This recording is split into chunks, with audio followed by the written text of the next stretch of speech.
Hello, hello, hello. How are you guys doing this evening? It's late. It's exactly 3 a.m. And I literally woke up about 10 minutes ago. And I'm so tired. Oh, let me tell you what happened. Well, I actually woke up about 3 hours ago to come vlog, but I was hurting. So I was like, I'm gonna have to just wait a little bit because I went to bed with Alex tonight. We both went to bed about 10:45, and I must have like rolled over on my stomach because I like to sleep in my stomach. Well, I haven't been sleeping on my stomach. I've been sleeping on my back or on my side facing Alex, which is where my leg that hurts is like on top. I don't remember turning over on my stomach. Really, I don't know. Anyway, I woke up and my leg hurt really, really bad. And I could literally feel like from the nerve, like when I woke up on my stomach, I could feel like the nerve, like, I mean, it's like I could draw a line, like in the dark. It hurts so bad. So, well, I don't know why people say don't sleep on your stomach, but there's definitely a reason for it. Because I hadn't since all this started. So anyway, I turned over and I was like, well, I'd also set my alarm at first. And it like went off like twice, I think. Like it went off and then I snoozed it, and Alex was like, can you please just turn that off? So I turned it off. And then that must have been when I like turned over on my stomach. And so I woke up about 12-ish. I think it was like 12:30. And oh my God, my back and my leg were hurting so bad. So I was like, okay, I'm just gonna rest for a little bit longer. And then my plan had been to like vlog throughout the day today, because I've kind of enjoyed doing that, and you know, like then in the evening I can like watch TV or go to bed early or whatever. Just hard to get that done, you know, like a lot of my friends are always like, why do you vlog so late at night? Like a lot of you are like, why do you vlog so late at night? Like, do you really get up in the middle of the night and vlog? I love vlogging so much, and you know, and this is how I do it. You know, I know other people do it differently, but this is how I do it. But the thing is that it's hard to do it throughout the day. You know, like when I'm doing a review or I'm doing this or I'm doing that, because basically then I would have to have the camera turned on like every moment that I was in the car, you know, or like in between what I'm doing at home. And I like to just kind of like, you know, drive and listen to an audiobook or in silence and think to myself, or have music on or talk on the phone. So I don't do it as much for the middle of the day. But I do enjoy vlogging throughout the middle of the day, and I know you guys like to see it in the daytime sometimes. So I'll try to do more of that.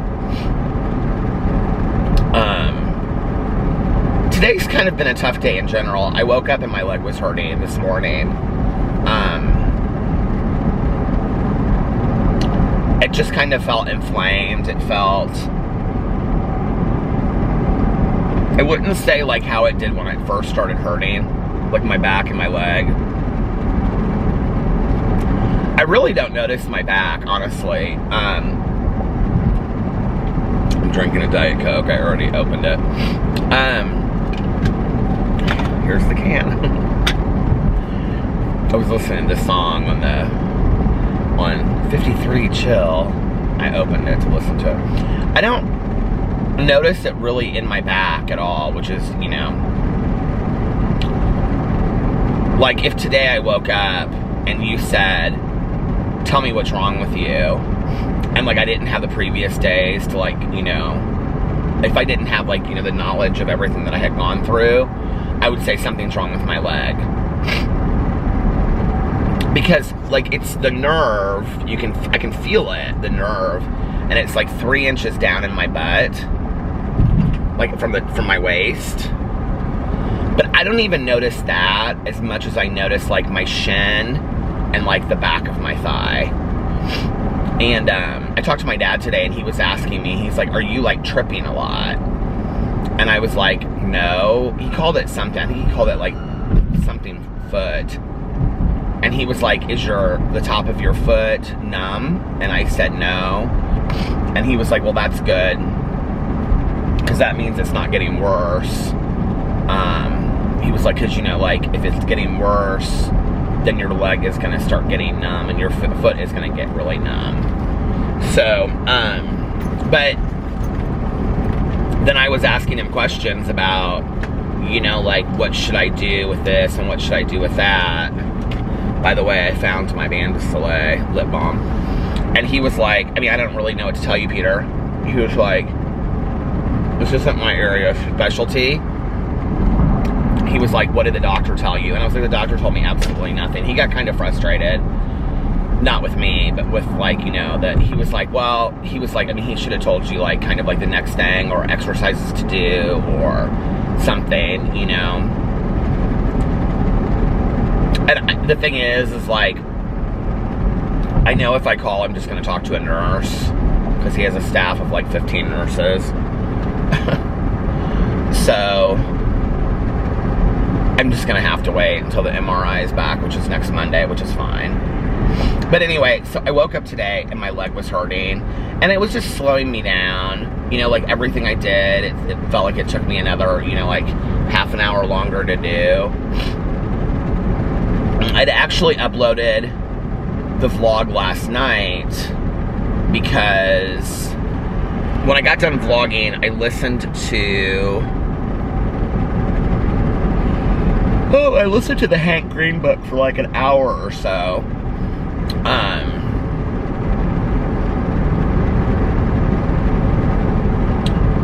Which is the sequel to the Truly Remarkable Thing, or whatever. The Absolutely Remarkable Thing, or whatever his first book is called. I'm listening to the sequel, which is good, actually. I was kind of thinking I wanted to change it and read something else. I was going to read The Naturalist, like I said last night, but I was like, no, I've started this, let's just make it through this, because I think I'll like it once I get a couple hours in. But oh, by the way, I'm not going to vlog for a really long time tonight, because it's so late, and I have my blood work tomorrow, and I want to make sure I get up early enough that I get some stuff done before I go to do that. My blood work's not till 3 o'clock, but I want to make sure that I get up early enough that I get some stuff done before I go to my appointment, or you know, I'm going to come home and I want to film all these videos, so I'll still have to, like, you know, do all that. But anyway, I don't know what I think of the book yet. I don't know why this window always squeaks like that. It doesn't always do it. It doesn't do it when it rains, which is weird. I don't know what I think of it yet. I really, really like the first book. My nose is bugging me tonight. Allergy season is, like, upon us again.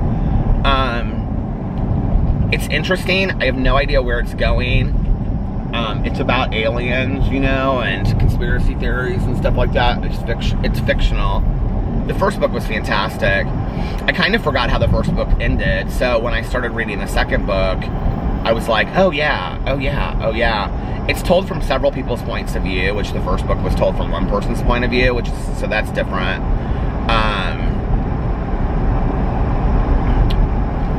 I don't really know how to say it this way, but, like, I think I'll end up really liking the book, so I just want to say that. I think I'll probably finish the book and be like, oh my god, this is one of the best books I've ever read. Because Hank Green is his brother.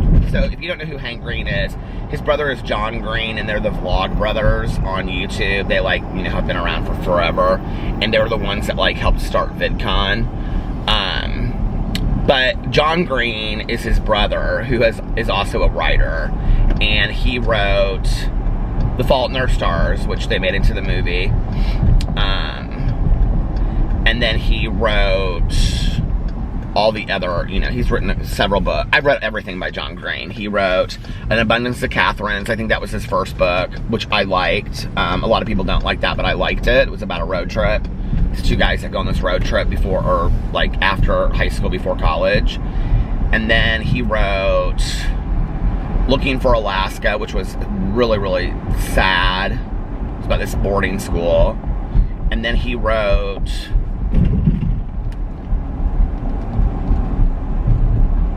I can never remember his books. There's another book in there that he wrote. Well, he wrote Turtles All the Way Down. That's his most recent one. I didn't like it. And actually, it took place like right by where two of his books, Turtles All the Way Down and Fault in Our Stars, both took place in Indianapolis because he lives in Indianapolis. I actually like, maybe he's very awkward, although I've seen him in like interview set, like when on the street, like when people are interviewing him and stuff, and he seems very gregarious and very like talkative. But I've ran into him at two different situations. One was a hotel opening, and I was kind of like standing back, like I wanted to go up and talk to him and introduce myself. He was very rude. And there was another situation, I can't remember where it was. I think it was in this parking lot by my office. Because he lives kind of in that area, or he's in that area a lot, because that's where his book takes place.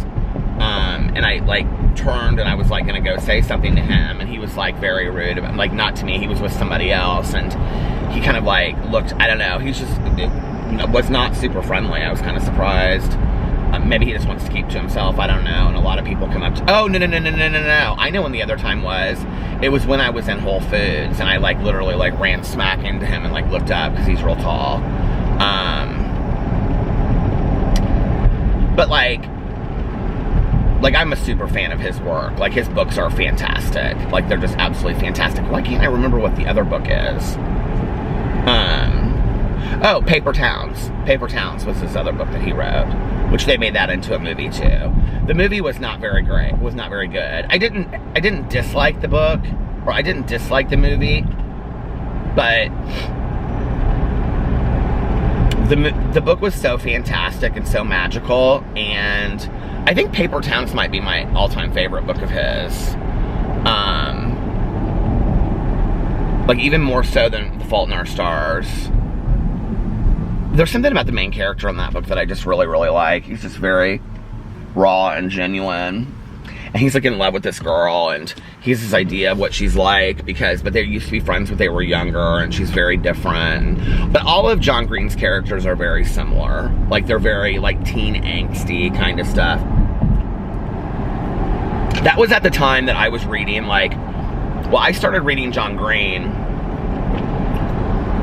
Okay, so when I was writing my book, I was listening to like exclusively young adult books, which I love young adult.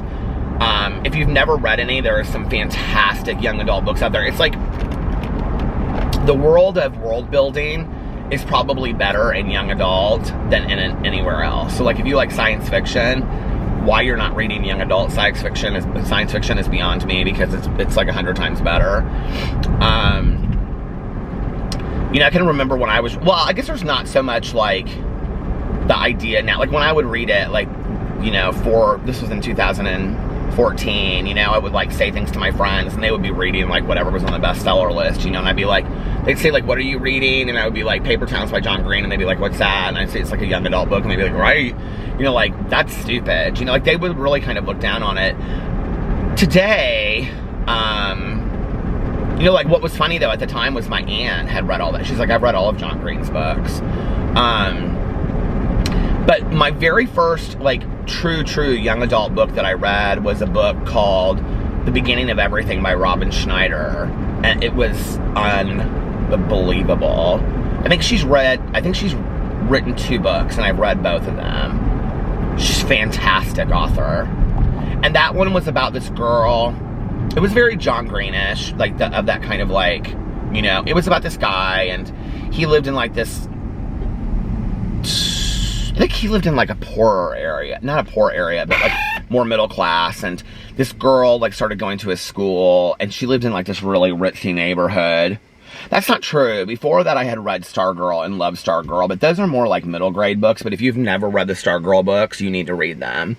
Stargirl, well, Love Stargirl is really, really sad. But Stargirl, the first one, will, like, really, like, teach you how to live in your own skin and be too much and be weird. Like, you only have one life. Stargirl is by, it's Joe Spinelli. It's Spinelli. I can't remember the guy's first name. I think it's Joe. Joseph Spinelli, maybe. But, and it has like a girl with, like, her head is like a star. It looks like somebody drew it, and, like, it's like a little dress. Trust me, get it. You'll be absolutely blown away. Like, it's one of the most fantastic books I've ever read. Like, for example, she goes to this school dance, and the main character, like, wants to take her, but, like, I think he's too nervous to ask her, or something like that. But she shows up anyway. It's like the 7th grade school dance, because they're, like, young. And she has, like, what do you call it, a flower, you know, like, corsage, but, like, on her wrist, she has, like, a sunflower. And then nobody wants to dance at this thing, so she starts, like, a rumba line or whatever. I mean, you guys, it's so fantastic. So anyway, the first book that I ever read was but Robin Schneider's The Beginning of Everything. And then I read Ava DeLaria's Love Letters to the Dead, which still to this day is one of my all-time favorite books. And it's about a girl whose sister died, but you don't know how she died. It's very tragic. You find out throughout the book. But so she transfers. She goes to this high school, but she goes to a new high school that her sister didn't go to because her parents, I'm thinking if I'm remembering this correctly, I mean, it's been a while, because her parents don't want her to have to go to the same school that her sister went to, because then everybody will remember, like, know, you know, like, what happened or whatever, because it happens, like, anyway, she was, like, in 8th grade before, now, or 9th grade before, now she's, like, in 10th grade or something like that. So, but she, like, when she's in this English class, her teacher is a teacher that used to teach at her sister's school and now is teaching at this new school. And so she knew her sister. And she gives this assignment on the first day of class that they're going to keep journals. And they're going to write to famous dead people. And so she's writing, no. The assignment is to just write one letter to a famous dead person, saying something like, about your summer, like what happened that summer. Well, that was when her sister died. So she starts writing this journal, and she never turns in this assignment, right? And she writes to, like, Marilyn Monroe and Kurt Cobain, and who's the woman? I can never think of her. Oh my God, I was thinking I just read that short book about her, though. That was so good, the Audible original. The woman that flew the plane around the world, and they supposedly found her remains on that island. Why can't I think of who she is? Anyway. All of these famous dead people, and it was random too. It was like all these random people that you would never think of, like famous people that, like, all of a sudden she would say, like, dear so-and-so, and you'd be like, oh my God, that's so strange. But, like, Kurt Cobain and Marilyn Monroe were, like, two of the main ones. And, why can't I think of who that is? The pilot? The female pilot? Anyway, she gets, like, in trouble because she never turns this journal in, and it's also about her, like she gets in kind of, like, this rough crowd, and she starts dating this, like, older guy, and it's really about, like, her first year in high school and what happens to her and how she discovers, like, what happened to her sister and, like, how it's affecting her. But it's all told through journal entries. It is, you guys, it's, like, hands down one of my favorite books I've ever read in my entire life. And, then, somebody recommended, somebody who who wrote the Book of Love. It's driving me crazy that I can't think of who that pilot is. Anyway, I know it starts with an A. Why do I know it starts with an A? It's driving me nuts. Like do you ever go in your head and you're going through like A names? Like Agatha, Annie, Amelia Earhart. Oh my God, it worked. I can't believe it. Okay, Amelia Earhart, but she writes to her in the book. But then somebody recommended to me, and this is so funny, you guys, because you can go through, like, you can go back in my Audible, and you can go all the way back in my library, and you can see that these are the first 3 books that I read. So, I read The Beginning of Everything by Robin Schneider. I don't know why that was the first book that I picked. I mean, I literally have no idea. That was, like, the beginning of my Audible journey. And then I picked Love Letters to the Dead, and then I read, okay, so at that point, a bunch of people, like, had recommended to me to read, but I don't remember who now, honestly, but people had recommended to me to read,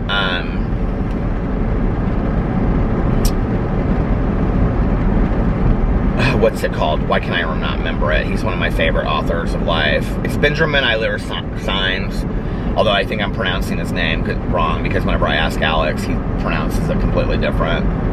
It's S-A-E-N-Z.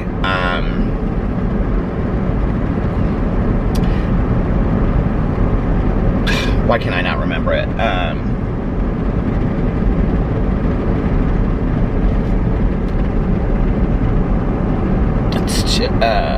Philosopher's name. I'm like losing it tonight. Aristotle and Dante discover the secrets of the universe. It is one of the most beautiful books I have ever read in my entire life. And horribly tragic. But has an ending that I just like, I don't know, like I have not ugly cried in a book so hard. This is the thing about Benjamin Eiler Sainz, the author, is he writes about Chicano culture in such an important and beautiful way. And I feel like that book took place in the 80s. His most recent book took place like in today's time. I did not love his newest book. And I felt like he pushed himself to just get it done.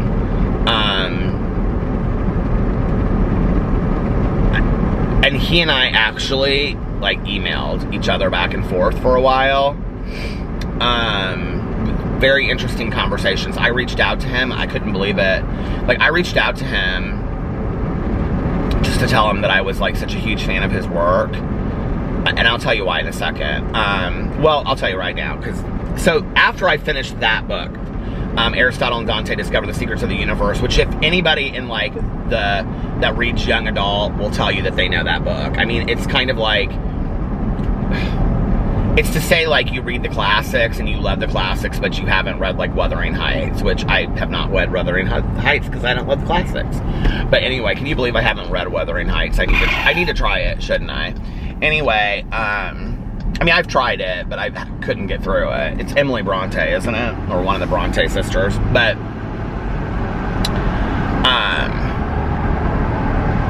I was planning on this only being a half an hour, which would be in 7 minutes, because I was like, it's so late, but it's probably going to go a little bit longer than that.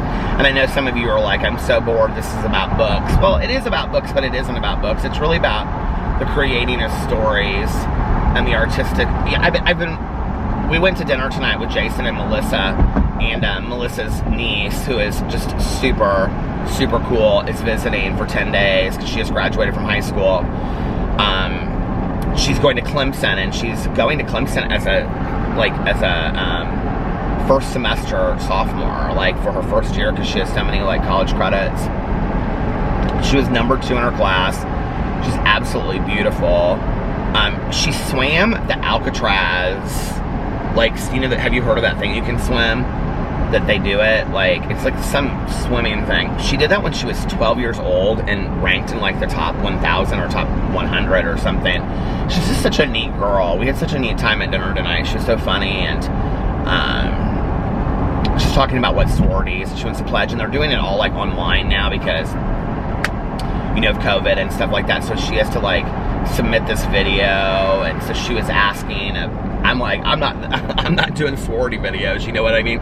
So she was like, well, what do you think about, or Melissa was asking kind of for her, like, well, what do you think of this? And I was like, I mean, what I do and sorority, those are two completely different things, you know, but she was such a neat girl. So, we went out to dinner with them, and then, we went to this place called Brew Burger, which is where we went the other day. There was like only like, Tanya was like, was it busy? I was like, no. Well, Jason wanted to go to Cheesecake Factory, but they weren't seating tables more than 4. And so we went to Brew Burger, and there was like only, like in the whole place, there was only like 4 tables that were, like, there was nobody there. So we did that tonight, and then we went back to Melissa and Jason's, and Melissa got Jason a cake, a white, his favorite cake is like white wedding cake. So white cake from this place in Indianapolis that's called Taylor's Bakery. It's like, my Aunt Kathy loved this bakery. And so we had, and like a pint of vanilla ice cream from the, you know, something about ice cream from like a bakery that tastes so much better. And we sat around, and it was really fun. It was a really nice night. By then my leg was feeling better a little bit.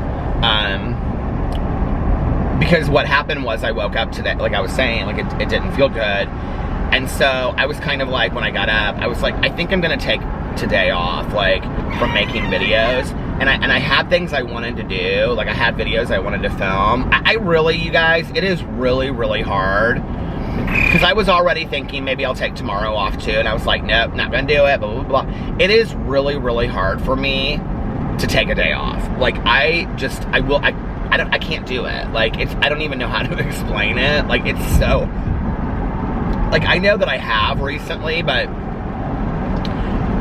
the conversation in my head to get to the point where I take a day off, like, you guys have no idea what that's like. Like, I mean, it is, like, okay, for example, so I posted my vlog, right? Because I put it up last night. Because when I came home last night, so I listened to the book for an hour and a half. No, it was more like an hour and 15, hour and 20 minutes. Whatever, it doesn't matter. I came home, and I was like, I'm gonna upload my vlog, and I'm gonna watch Big Brother from Sunday night. So I watched Big Brother, and well, what I could watch of it, because my stupid recording, because I knew that it was recording late because of like some special that was on TV, because Julie Chen had said that. But I didn't get the ending of it. I thought my recorder would, so I missed the elimination, but I looked it up anyway. I already knew what was gonna happen.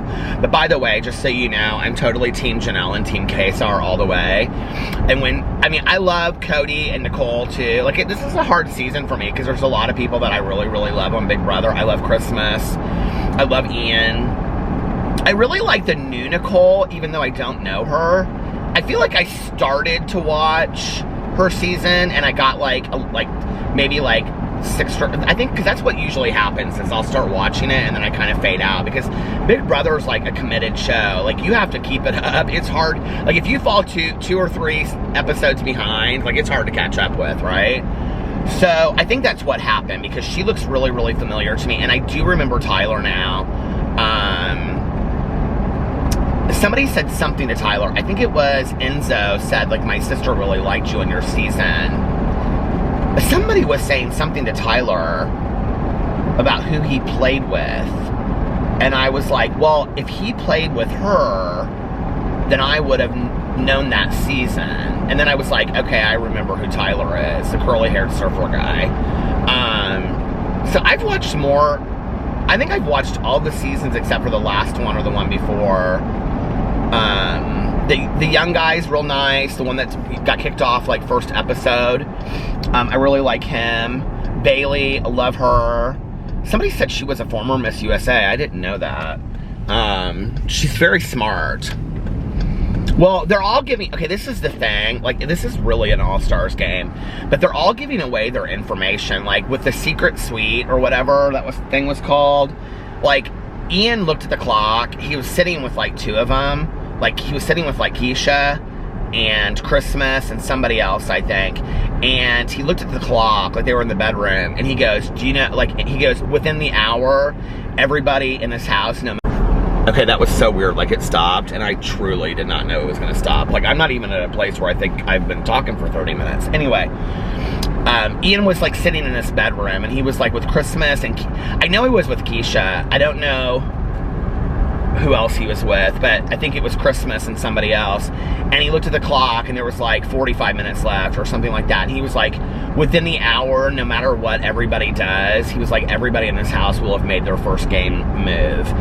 Meaning that if you go into this secret suite, okay, then it's going to show that you're scared about where you stand in the house. And if you don't go, then it's going to show that you're confident about where you stand in the house and that you okay. And I was like, why are you telling them that? Like, why are you telling them how you're thinking? Because he had already went in and he said that he thought he was, I don't know. They're all like playing their cards wrong. And, except for Janelle and Kaysar. And I have to tell you, there was like 2 seconds left and they ran up and they like, I was like, yes, yes, yes. I was like outside the front porch, like shouting. And then when they did, the thing and Kaysar won. And, I don't know, I love that Kaysar's like older and he's kind of, although he comes across as very arrogant because he is, and he's like, I'm gonna teach these young guys something or whatever. I mean, nobody in that house is really that young anymore, let's be for real. There's like 2 or 3 young people in there, you know?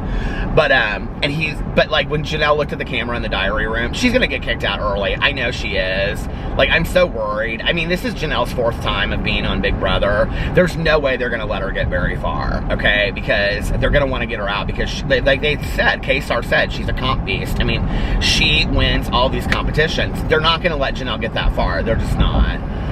Unless she plays her social game really, really smart. But anyway, so she's sitting in the diary room, and she said, she looked at the camera and she said, sorry, Cody, not getting me out the first week or something like that. I was like, yes. I don't know why I love her so much. Well, this is the thing, is if you watch the other seasons, like, Janelle is very much the pretty mean girl. I mean, you would think that about her, right? With, like, you know, the long blonde hair and the lip injections, it looks like, you know, and, like, and I don't care about all that stuff, you know, I love stuff like that. Half my friends have all that stuff, but she wears like the Ugg boots. I have a pair of Ugg boots, like a care less, you know, whatever. But that's the girl that she looks like and is, right? But when she's been on Big Brother, to some degree, she's kind of been the underdog. Like, the one season was when, like, none of the girls would side or talk to her, and she was literally, do you remember that? She was on her own, and she had to win competition after competition, and, you know, what's it called? The one where they win that thing where they protect themselves. I mean, she had to do that like 4 weeks in a row or they were going to kick her out, and she knew it. And I don't know, like, I always root for the underdog a little bit. And so, like, who she is on the outside doesn't really match who she is on the inside. Like, Janelle is representative to me of a fighter. She really, really is. And I've loved her in the seasons. And she's very smart, you know? She really, really is. And she's tough, just tough, you know? Like, I really like her. Now, Da'Vonne is kind of playing it smart. She's like, she's being quiet, and she's like, I'm not getting kicked out of here right away. I love Da'Vonne. I love her so much. I think it's going to be a surprise season. I think what's going to happen is Cody and Nicole, Janelle and Kaysar are going to come for each other real hard, and the rest of the house is just going to let them, like, fight each other, and then they're going to get themselves out real quick. Like, because Cody this week had a household and whatever. But I think, like, everybody will, and I think they'll probably be in the first 6 out of the house. Because I think people are just going to be like, we're not going to just let them run the show this time, you know? Plus, Memphis is on the show, and he's very, very smart. I don't know. It's going to be interesting to see what happens, but I digress. I was talking about books. So anyway, when I got done with reading Aristotle and Dante Discover the Secrets of the Universe, I read... Okay, so that is about 2 guys that grow up in South Texas in the late 80s, and they're Chicano, and it's like... His writing about the Chicano culture is, oh my God, it's just, he's a beautiful writer. He's one of the most, I don't even, it's not even just the story, which is absolutely beautiful too, which is about this friendship between Aristotle and Dante. This friendship that evolves between them. They meet at I think they meet at a pool. It's how he writes. Well, let me tell you this. So after that, I read the John Green books, but I want to get back to something. This is how I contacted him. So the next book that I read then after that, I read all the John Green books in a row, which actually, years ago, I had read The Fault in Our Stars. So it wasn't my first John Green book. Like, I had read The Fault in Our Stars. And I actually remember reading The Fault in Our Stars because Tyler Oakley, he got to be really good friends with John Green. I think he was friends with John Green already. I was like, what is leaking in here? And I think it's this hand sanitizer. Did you guys see this that I bought? Anyway, I did it on my review channel. I think they were friends anyway because of like YouTube and things like that. But he got to go on the set of Paper Towns and all this kind of stuff. But not that The Fault in Our Stars wasn't a fantastic book, because it was. But like, there were several YouTubers that really pushed The Fault in Our Stars, and Tyler Oakley was definitely one of them. And I just don't know that book would have ever... I mean, The Fault in Our Stars, if you're in the booktube community, you'll know what I'm talking about. There are two different books that really pushed the thriving of, like, where we are today with, like, reading books, and that people are actually interested in reading again within the young adult generation. And there's a lot of adults that read young adult, but the fact of the matter is, the reason why we are kind of back there is for two different books. There's somebody out there that's going to disagree with me on this, but this is just my perception, and I think a lot of people agree with it. Number one, people growing up with Harry Potter is a huge, huge reason why we have so many young adult, like, you know, to 30-year-old, 40-year-old readers today, because they grew up on Harry Potter, and Harry Potter re-inspired an entirely new generation of readers, okay? That's number one. And also re-inspired an entire generation of readers who want to read world-building writers. So there's a lot of world-building writers within the young adult community that people like Sarah J. Maas and Leigh Bardugo. Leigh Bardugo, fantastic. And I mean, just tons and tons and tons. And that's not a lot of what I read, so I don't know a lot about that. But there's tons. And Marie Lu, I can't think of who the other people are.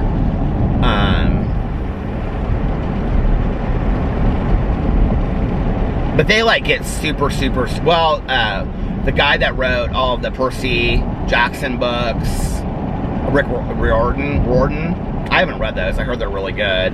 Hell, I can hardly get through the Harry Potter books. Can you imagine me being able to get through that series? My brother-in-law, Fufu, loved those books. I used to buy them for him. Like, when Alex and I first started dating, Fufu would read those books, and so whenever I would go to the bookstore, I would buy him. Like, whenever the new one would come out, I would buy him for him. Fufu reads the Dan Brown books now, which I love those Dan Brown books. God, those are something you want to talk about. If you're a reader or you want to be a reader, read a Dan Brown book, okay? When I read, what was the first one that I read? Well, it goes Angels and Demons, and then the next one is the Da Vinci Code, but I read the Da Vinci Code first. When I read the Da Vinci Code, I literally felt like I was on a roller coaster ride that I couldn't stop. That book was so fantastic, and I could not put it down. It was so good. Okay, so anyway, but that's an adult book, you know, like, and his, actually, my favorite of his is not the Da Vinci Code, and it's the one that takes place in the genetics lab in Washington, D.C., and it's about the Masons. I can't remember what it's called. I think it's The Symbol. I think The Symbol is my favorite one of his. But all of his books are fantastic, Dan Brown's books, because they take place in real time. So, like, it'll be like 8 p.m. And then, like, the next chapter is like 9:24 p.m. And so it's like, it takes place in real time. So, like, as you're reading it, I wonder when he's coming out with his next book. He hasn't, like, mentioned it. He comes out with a new book, like, every 4 years. I'm ready. His last book was Origin. I'm ready for a new... Maybe that was... No, I didn't love Origin. So it must have been The Symbol that I loved. He should be coming out with a new book soon. Anyway.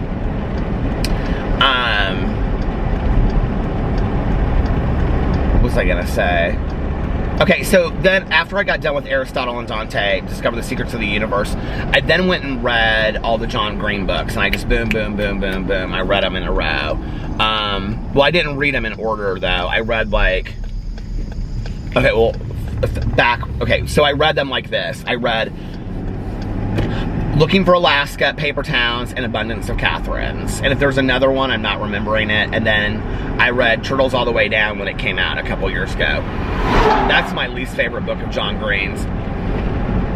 And I did a negative review of it, and people just absolutely let me have it. They were not happy that I did. But anyway,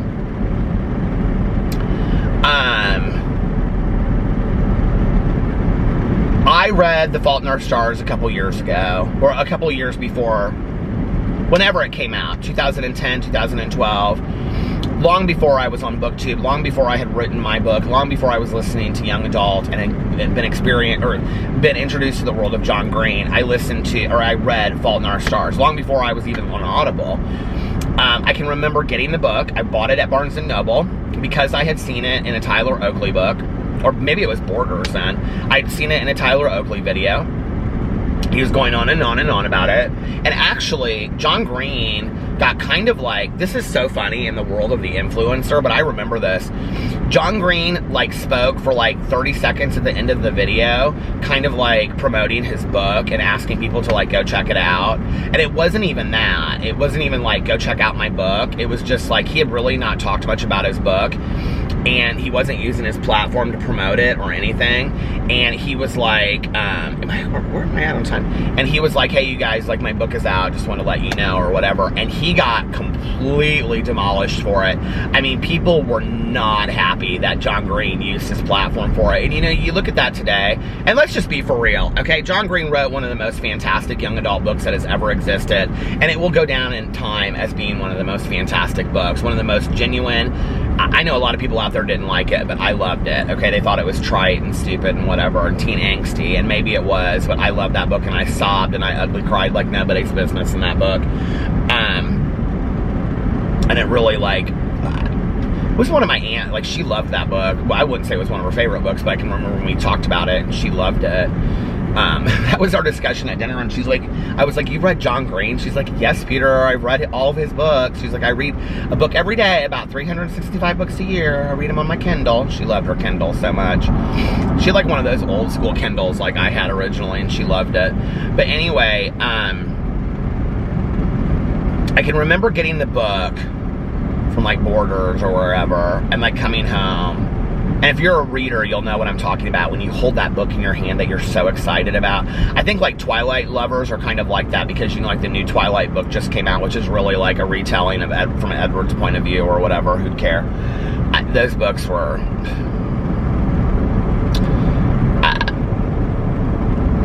I don't know. It is what it is.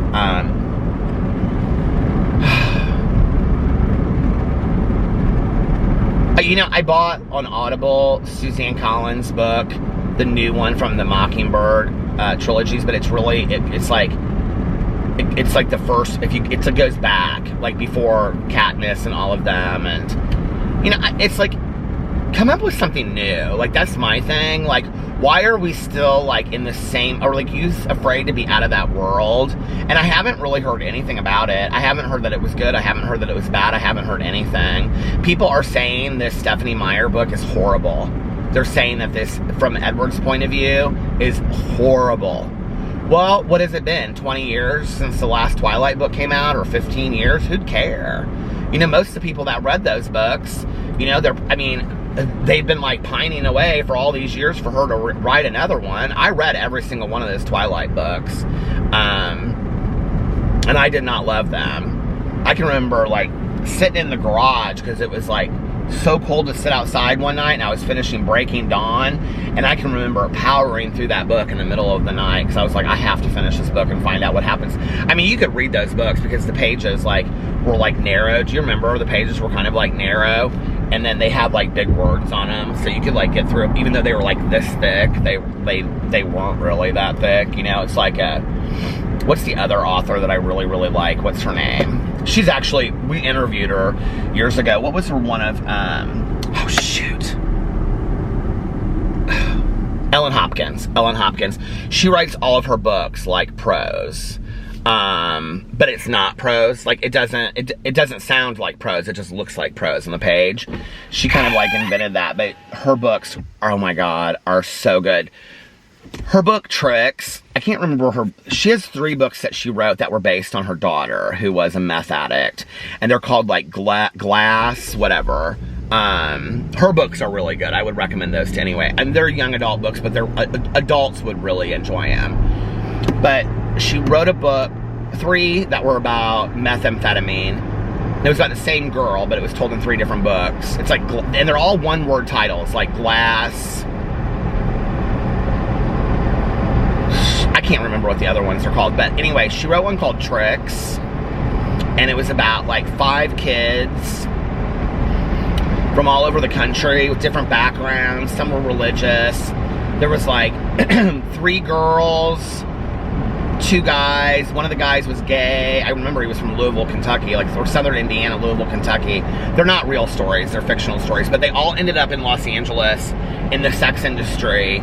Her books are terribly, terribly tragic. I mean, they're about like real crap that goes on in our world, right? Like, she is, if you go to her Facebook page, she is very political about what issues are going on in her country and has her finger on the pulse of what is going on. And people love her books. Like, back when I worked in like treatment and stuff, like, people loved her books. They loved them. And she'd only had like 1 or 2 books come out at that point. And somebody recommended her books to me and I read them. No, I think that was after I came out of treatment that maybe after I got done working in treatment that her books came out. But anyway, I read one of her books and I just was like blown away. Like, I was like, this is like one of the best books I've ever read. Her books are so good. I mean, like, really sad stuff. Like, somebody like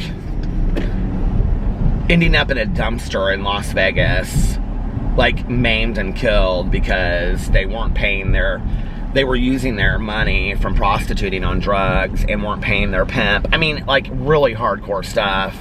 But she is like a phenomenal writer. I'm never gonna get back to Benjamin Iler Signs. Okay, so anyway, I read all the John Green books.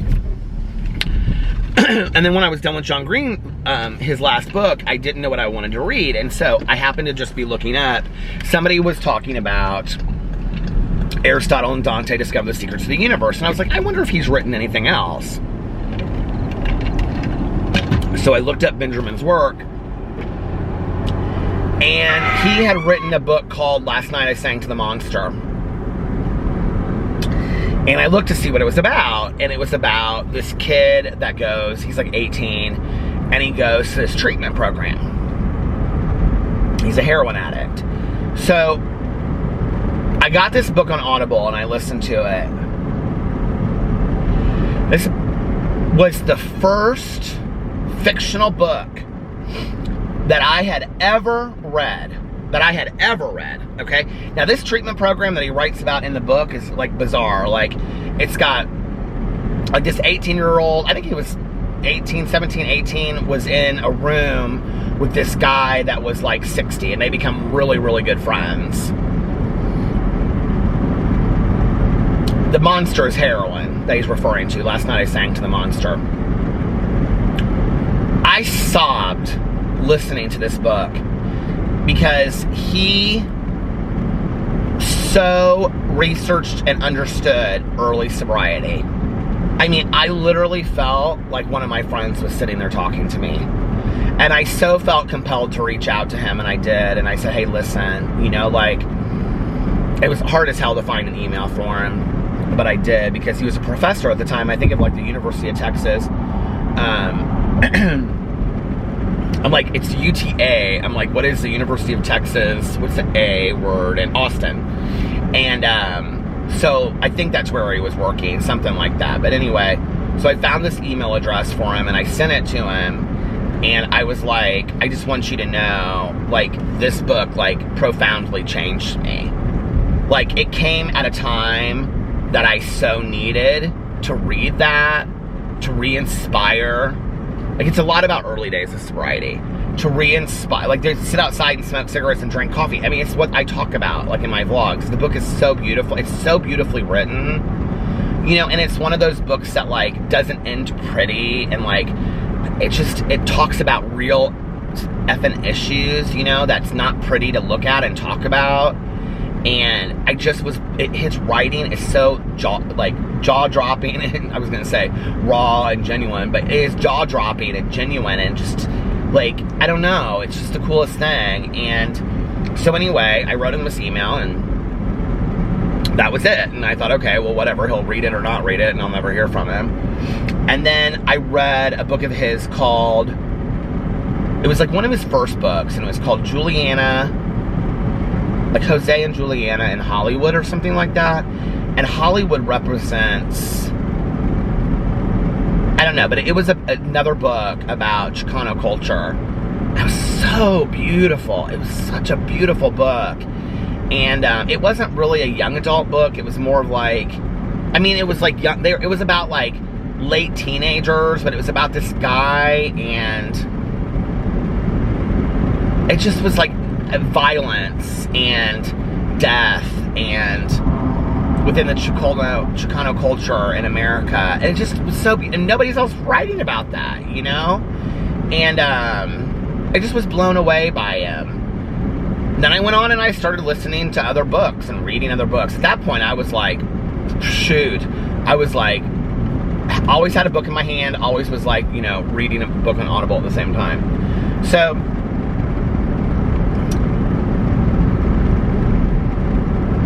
did I say that right? Always had a book in my hand, always was listening to an audiobook at the same time. So, time goes on, and like 6 or 9 months later, I get this email from him, okay? And it was like it was like just how he wrote. And he was like, I don't ever check this email. He wasn't working. First, like, he was like, had taken sabbatical or something like that, like for writing, I think. And he was like, I never checked this email, and I just happened to check it, and I got your email, and I just wanted to thank you, and yada, yada, yada. It was very nice, but it wasn't like fan mail. It was like, we had like a real conversation. And then we would email each other, like, I don't know, like maybe like once, like, you know, I'd hear from him like once a month, or I'd email him back or whatever. I mean, it was nothing like we didn't become friends. It was nothing like that. This is a much older guy. He's like late 60s. But,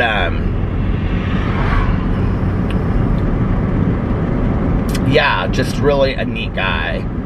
And I was just, I'm very inspired by listening to the stories of creative people.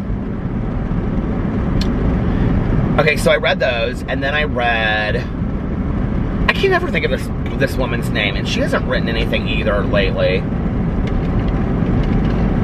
So many people that I read early, like, haven't written books in years, but Jandy Nelson, I'll Give You the Sun. The book changed my life.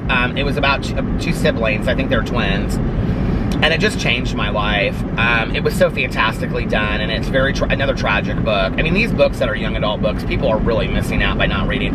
I have tried to get Tanya to read these books, and she's like, those are like books for teenagers. I'm like, Tanya, like Jandy Nelson's I'll Give You the Sun is really the story of the mother anyway.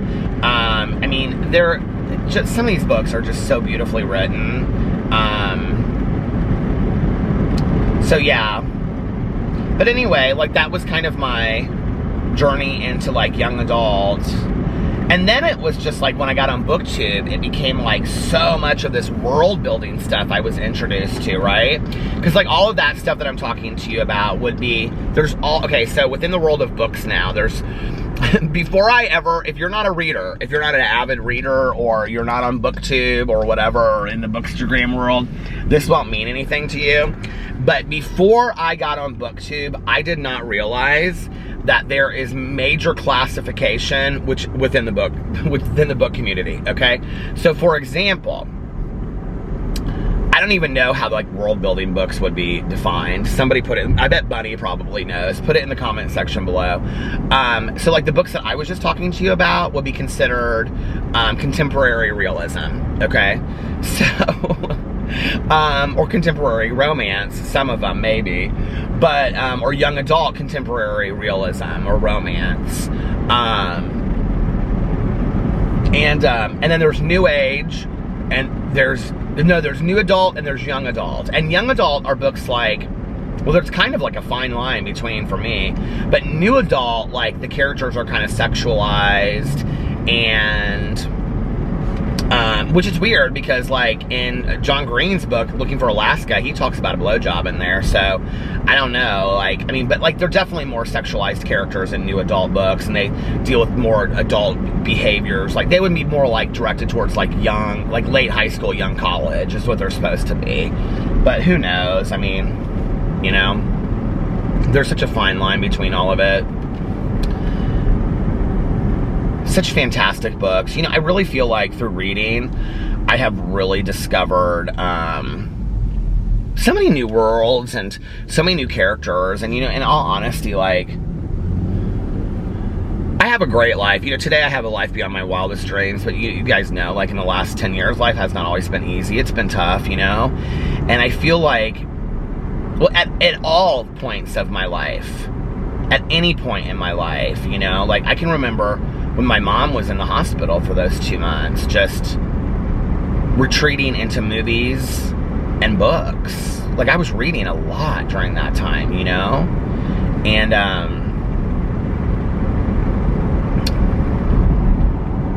so yeah, you know, I think, like, I don't know. I have met some wonderful people in books as far as characters.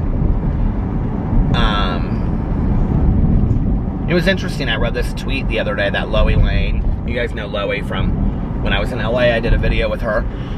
She's one of the sweetest people I've ever met in my entire life, and what you see on camera is totally what you get in real person too. I mean, she is legit the same. She is so sweet and so awesome. I just really love her. So real, like very real, you know, and genuine. But I've been using those words a lot. Genuine and authentic and real. But she really is. And she tweeted something out that she had read this article, or some study said, something research study or study said that, like, our brain doesn't know the difference between a fictional character, like your feelings towards a fictional character and your feelings towards a real human being. And I thought that is so interesting because I've, like, developed, oh, my camera is, like, on the battery is about to die. I've, like, developed, like, in my head, like, friendships with so many characters that I've had, you know, like, they've really impacted, like, Stargirl, like I was talking about, you know, like, that book really, I don't know if it was the time that I read it, like I was afraid of my own shadow even as an adult or what, but that book really impacted just the way I looked at the world. And I'm not at a good place to change the battery. I'm gonna have to, like, stop somewhere, so I'm gonna have to find a place to stop. But Stargirl, like, and all those books that I just talked to you about, like, you know, while I was writing my book, and it's probably highly influenced by a lot of those books too, you know, I would go and get in my car and drive around and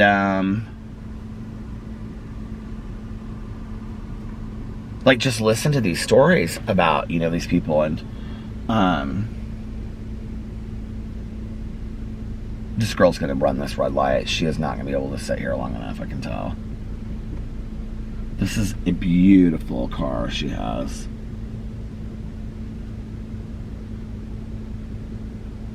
I'm not, like, really into sports cars, but this is like a, I can't tell what it is by looking at the, but it's something like super fancy, like a Maserati or something, and it's like cherry red, and it's a convertible. And she is, like, so, like, you know, the lines are like here, and I'm like here, okay? And she's like, okay, she waited, good for you. She's like way pulled out. I'm gonna finish this here in just a couple minutes anyway, because I am getting tired, and I would like to listen to a little bit of my audiobook, but now it's 4 o'clock in the morning. So, you know, that's the problem, is I always come out and I'm like, let me see where my battery is. I'm always like, okay, I'm just gonna do a half an hour, and then I'm like, I get talking, and then I'm like, oh no, I want to to do longer. I want to do longer.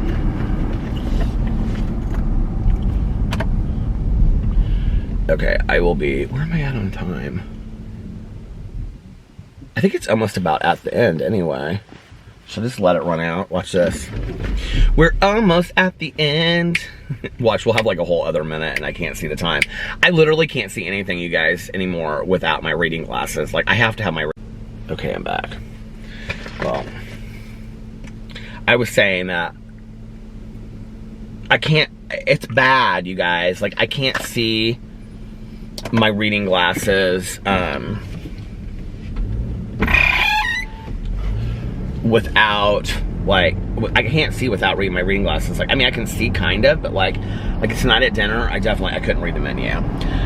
Okay, I want to say this about, somebody in the comment section below was like progressives, that I was talking about on the Caddis website. Progressives are when your glasses become sunglasses. On their website, it's different. I don't know.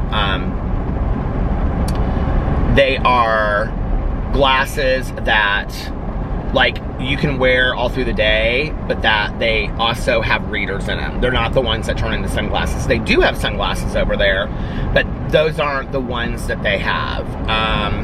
Unless I completely read it wrong, but I don't think that I did. So I think the meaning for the progressives over there is something completely different, but I cannot wait until they come because I'm ready for some new pairs. By the way, my husband really wanted a pair of these Dan Levy glasses. Did you guys hear about this? So Dan Levy started a glasses business, which I think is super genius. And every frame is sold out. Literally every single frame. Can you even believe that? Alex showed it to me tonight. I was like, that is crazy. So anyway, but I will check the progressive thing on Caddis again. I actually kind of thought about, because they were like, whoever commented on it was like, but they never get dark enough for sunglasses. I don't want those. Like, I've seen a lot of people that have those, so, you know, the glasses that get darker for, and then you come inside and they're kind of like going back to normal. That would weird me out. I don't want that. But, but I don't know. I mean, I need to check and see what they are. So I thought that's what they are. If that's what they are, like the sunglass kind, then I don't need a pair of those. But I'm getting excited to have those come. Those and my Le Labo scents should be coming any minute now because they both, I got the emails saying that they're on their way. So I'm very excited about that. Anyway, I know somebody's going to be down in the comment section. They're going to be like, this was like a booktube vlog tonight. It totally was like a booktube vlog. I'm sorry. But you know what? Like, I am passionate about books. I love to read. I try to like inspire other people to read. Whenever I say that to people that don't read, they're like, why is it a problem that I don't read? And it's like, it's not a problem that you don't read, but like, it's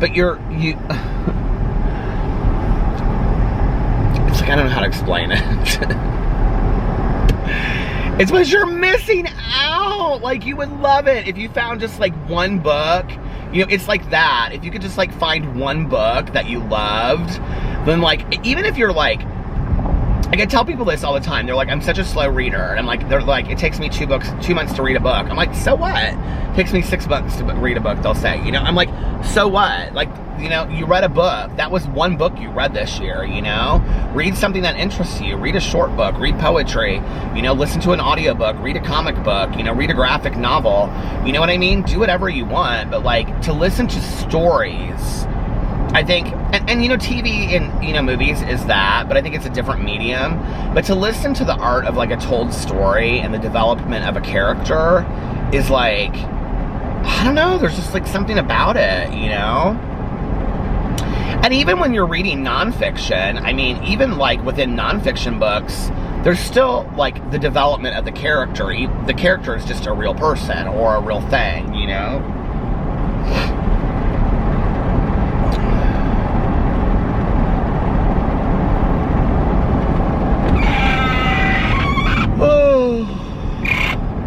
We're supposed to maybe, like, go to this thing this weekend. It's like this fundraiser thing on Friday that Melissa asked if we want to go to. It has to do with, like, the raising money for, like, dog stuff here in Indianapolis. Or not it's part of her, like, dog fundraiser thing. But, like, if we went, we would just be, like, they have, like, a VIP, like, there's all these VIP areas, so you buy, like, a VIP, it's, like, out in this, like, farm. It's not the thing that Alex did, it has nothing to do with that whatsoever. But, like, you can only have, like, I think it's, like, she said, like, 6 to 8 people. In Indianapolis right now, you can only collectively, at home and things like that, you're supposed to have, like, I think it's, like, 10 people or less or something like that. So anyway, but this is outside, and we would just be, like, in this, like, I don't even think it's a tent. I think it's just, like, you just sit there and watch this thing. So, like, you're here, and then the next person over is, like, 50 feet over, and then the next person over is, like, 50 feet over. So Melissa and Jason are going, this window. Aaron and Eric may be going, and then Melissa's niece, and then it would be us. If Aaron and Eric don't go, then it would be Melissa and Jason, their niece, and Alex and I. And we would just be sitting in that one spot. And then we're going to go back to their house and get food.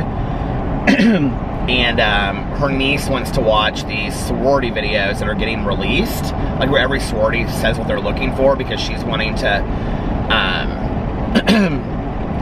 be in a sorority in college. So we're gonna maybe do that, like, afterwards at their house. And but, like, I don't know what I feel about that yet. I'm like, we'll have to see how I feel about that. This thing that they're going to, actually, Alex and I have been there for the same kind of thing, but for a different reason, years ago. Not too many years ago, like 2 years ago, and it was fun. But I don't know. We'll have to see how I feel.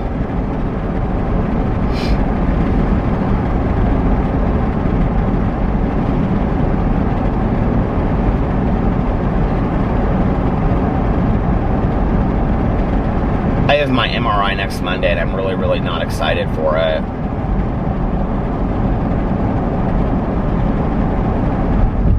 I'm really nervous about it, actually. And it's super early in the morning.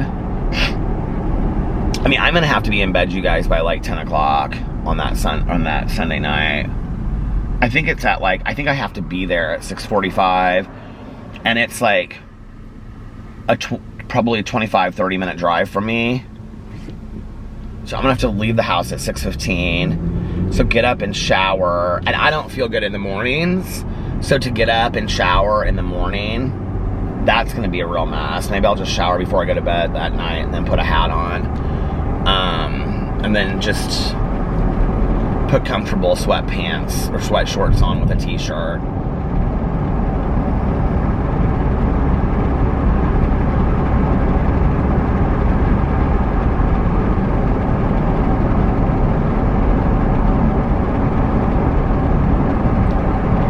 Yeah, I'm not excited about it.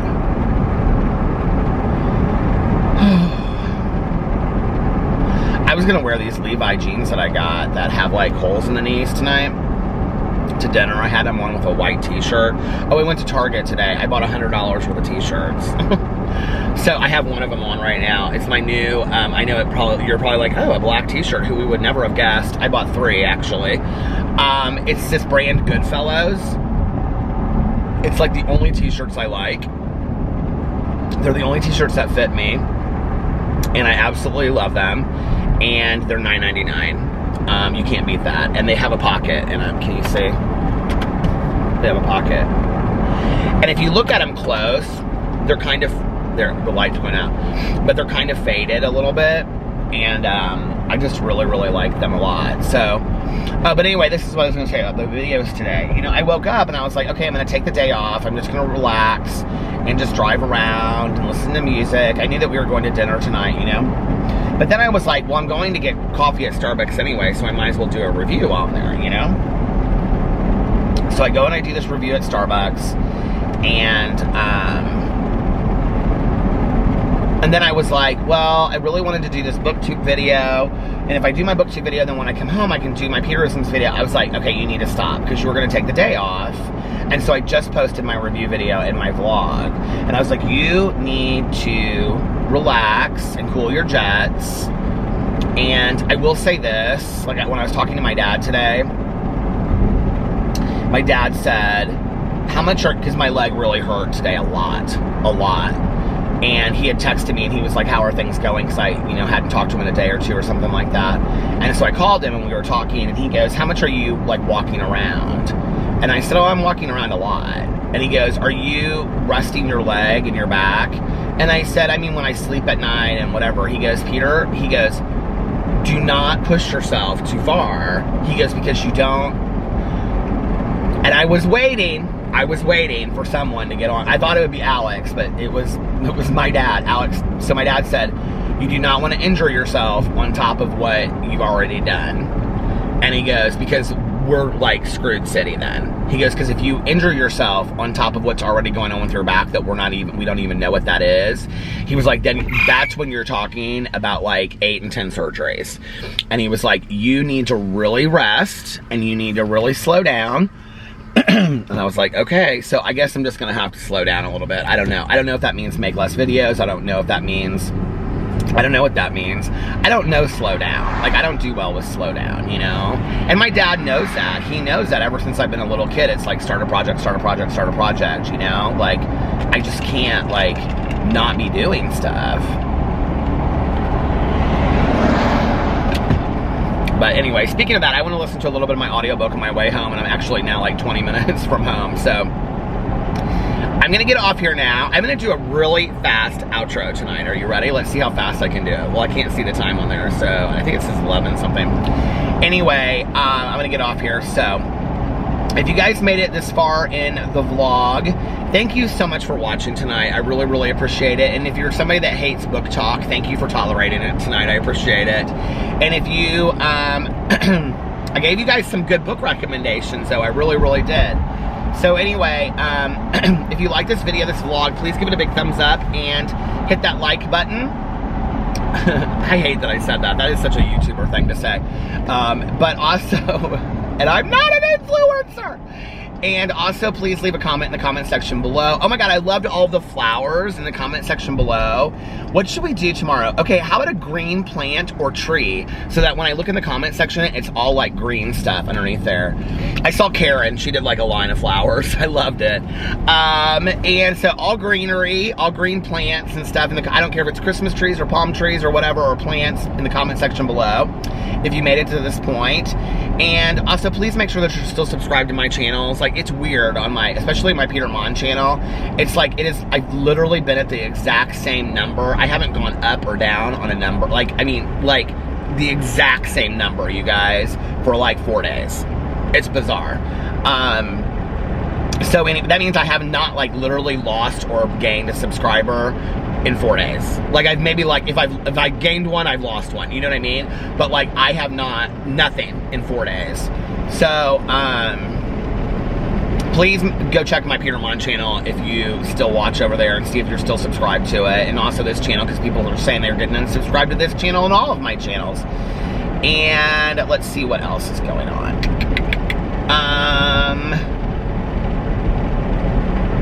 Oh, I hope you guys are having an amazing Wednesday. Happy hump day. You're halfway through the week. And happy hump day. And family friendly. Unless you have other plans, but like I always say, don't have other plans. Make the most of your day. Do something fun today. Do something exciting. Do something that will make you happy today. That's all that matters. A good food or a good, good food. Something that you like to eat, or a good movie or TV show, and enjoy your day and your evening. And also do something that will make yourself proud when you look back on it. If nobody else has told you this today, I love you. I do. I love you. Make sure that you look at yourself in the mirror every single day and you tell yourself, I love you, and at least one positive affirmation, like you are valuable. And every night before you go to bed, say this to yourself for the following day. And when you get up in the morning, say it to yourself as well. Today is going to be an amazing day. I'm going to be happy, joyous, and free all day today. I'm going to sing, I'm going to dance, I'm going to laugh, I'm going to cry if I want to. I'm going to feel all of my emotions. I'm going to be too much. I'm going to be weird. I'm going to live my most authentic, genuine life and do everything that makes me happy. I'm going to go for my dreams. I'm gonna just have the best life ever and hang out with people that make me happy. And if I want to spend time alone, I can do that. You notice I didn't say family and friends tonight. People that make me happy. And lift my spirits and inspire me. And it's important to hang out with people that inspire us. And if I want to spend time alone, I can do that too. I could just stay at home with a book or a movie or a TV show or just go to bed early. Sometimes maybe I need that, and just spend time with my pets or whatever. Or stuffed animals, if that. And I'm gonna have great opportunities come my way all day today. I'm gonna have positive experiences all day long. And if my day gets off track and I start getting negative, well, I can start my day over just like that. I can start my day over whenever I want, just like that.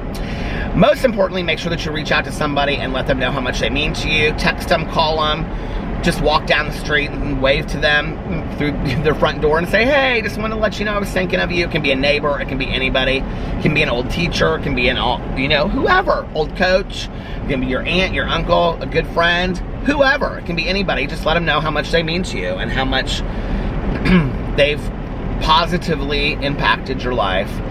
And, maybe your grandma, maybe your mom, maybe your granddaddy, but don't splash them in the pool. And maybe your Aunt Judy, maybe your good Judy, maybe your good Judy. Reach out to your good Judy. I think sometimes we don't tell the people that are closest to us the most of how we feel, The people that we're closest to, we sometimes don't tell them how important they are to us, and we need to do that more. Tanya and I had that conversation years ago, and we started saying to each other every day, every time after we got off the phone, that we love each other, because we realized that we never said that to each other very often. Even we were best friends, we took each other for granted to some degree. And so don't do that. Don't take the people in your life for granted, especially the ones that are closest to you. And the other thing is, we are nicer to people on the line at the grocery store than we are sometimes to the people that are closest in our life, like our husbands, our wives, our kids, our moms, our dads, our grandparents, our neighbors, our best friends. Sometimes we treat them worse than we do total strangers on the street, and there's no reason for that. But we should be kind to everybody.